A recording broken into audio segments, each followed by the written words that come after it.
আসসালামু আলাইকুম। পবিত্র মাহে রমজানে সবাইকে স্বাগতম। তো এই যে সুন্দর ডেজার্টটি দেখতে পাচ্ছেন, এটা আমি দুধ দিয়ে তৈরি করেছি, জেলো পুডিং। তো আপনারাও বাসায় এইভাবে তৈরি করে ইফতারে সার্ভ করতে পারেন। তো কিভাবে তৈরি করেছি চলুন দেখে আসি।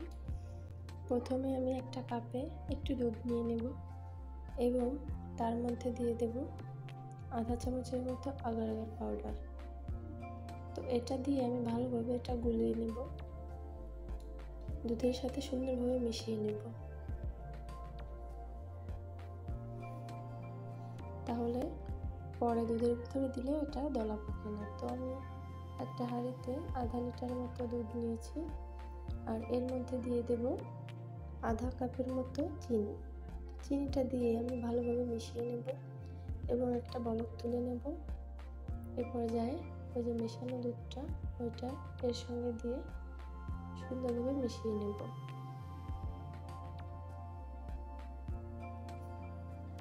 তো এটা মেশাতে মেশাতে এটাও আমি একটু বলক তুলে নেব, দুধটা সুন্দরভাবে জাল হয়ে যাবে।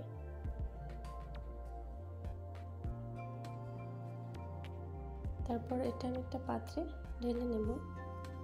তো এটা আমি এখানে আসলে ফল দেওয়া যায়, আমি এখন এর মধ্যে কিছু বাদাম দিয়ে নেব।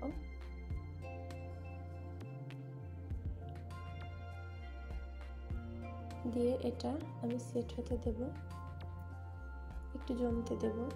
তার মধ্যে আমি জেলোটা তৈরি করে নেব। তার জন্য আমি এখানে 1 কাপ পানির মধ্যে দিয়ে নেব আধা কাপ চিনি। তো এটা দিয়ে ভালোভাবে একটু মেশাবো।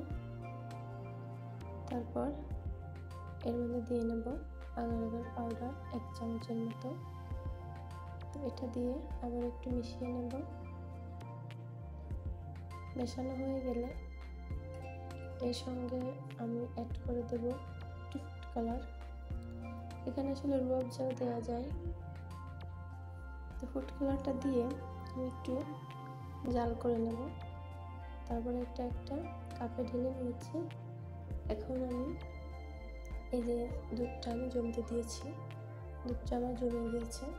এখন এর মধ্যে ঢেলে দেব, তাহলে কি হবে, সুন্দর একটা কালার আসবে। তো এর ভিতরে এ পর্যায়ে আসলে সাবুদানা দেওয়া যায় বা অন্যান্য যে কোনো মিষ্টি ফল দেওয়া যায়। তো আমি এইভাবেই খুবই সাধারণভাবে এটা তৈরি করলাম। এটা আসলে দ্রুত হয়ে যায়, কোনো ঝামেলা নেই তৈরি করতে। এই পর্যায়ে এখানেও আমি একটু বাদাম দিয়ে নেব এর উপরে।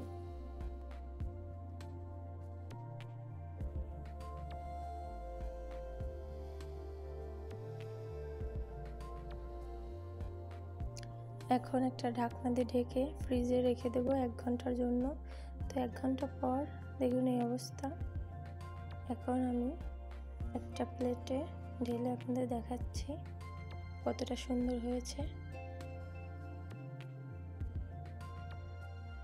এখন কেটেও দেখাচ্ছি, দেখুন ভিতরে কতটা সফট হয়েছে।